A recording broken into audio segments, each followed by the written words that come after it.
Hello again, and welcome back to the What Is That Video series. My name is Tom Hewlett. I'm the Museum Collections Technician and Researcher here at the Esplanade Arts and Heritage Center in Medicine Hat. And this morning, it was cold out. 17 degrees below zero. And that's cold enough to make me fetch a Goodwill sweater and my heavy winter coat. As I was leaving the house this morning, I was wondering out loud what I would feature for the video this week, and my partner asked me if we had any buffalo coats in the collection. Well, we certainly do. So, that's what I'd like to show you this week. Let's have a look at them now. It's pretty easy to understand how important a good coat is on a cold day. I certainly liked my sheepskin coat when the temperature drops. Now, some people like the idea of natural fur, and some people don't. But there's no denying that it is warm, and in the past it was essential for people who worked outdoors. The buffalo coats you see here are one of the more iconic pieces of cold weather gear in Canadian history, but there's more to that history than just a warm coat. Buffalo, or more correctly, bison, were of absolute importance to the indigenous people of much of North America.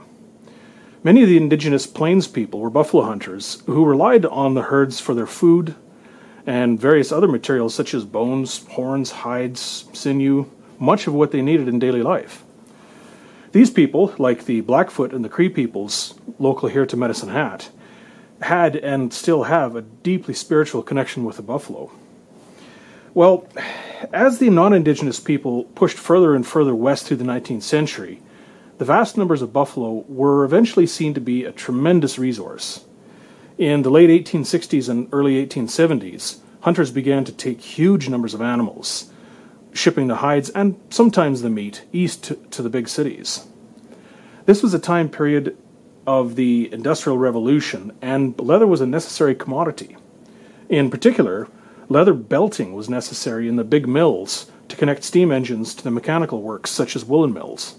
Hundreds of thousands of hides were shipped to Europe as well. A little-known fact is that much of the leather military equipment in Great Britain in the later part of the 19th century was made from North American buffalo leather. By the early 1880s, however, most of the buffalo were gone from North America's plains, hunted almost to the point of extinction.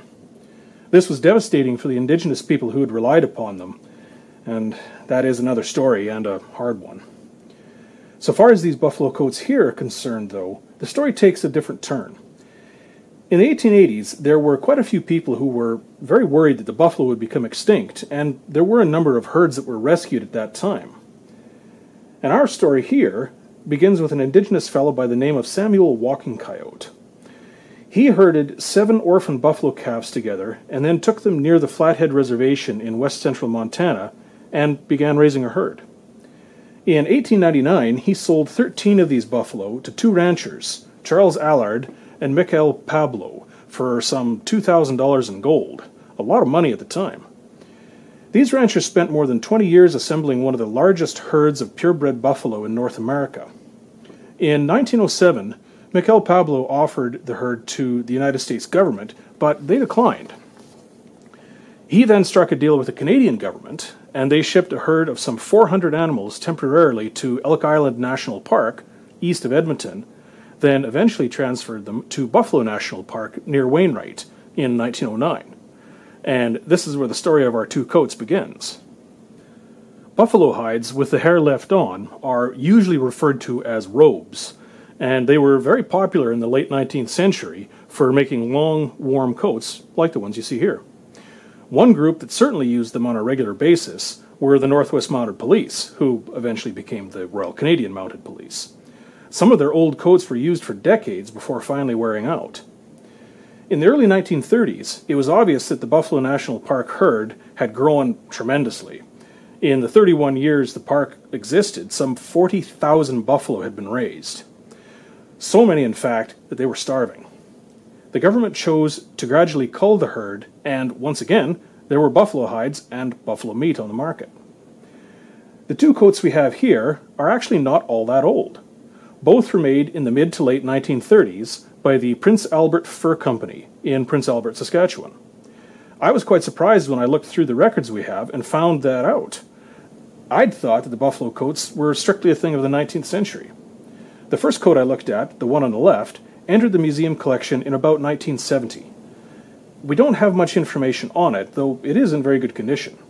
The second coat, on the right, is almost the same, though just a little bit smaller. We know that this coat belonged to Leonard Pete Blanchard, a farmer near Whitlaw, Alberta, about 35 kilometers southwest of Medicine Hat. In the winters, Pete would mine coal at a neighboring farm where the landowner would allow people to mine coal if they brought the timber to shore up the mine shafts. Pete mined the coal there for his family, but also mined some extra to sell to the residents of Whitlaw. The winters were cold, and Pete bought the coat by mail order in about 1936. He wore it while making his coal deliveries by horse-drawn sleigh in the winters. It has a double row of toggles and loops for closure and has pockets. It is in remarkably good condition, but it does show a little bit of wear. I certainly think Pete Blanchard would have worn his buffalo coat on a day like this. I'm sure glad I have my sheepskin. So thanks for watching, and we'll see you next week.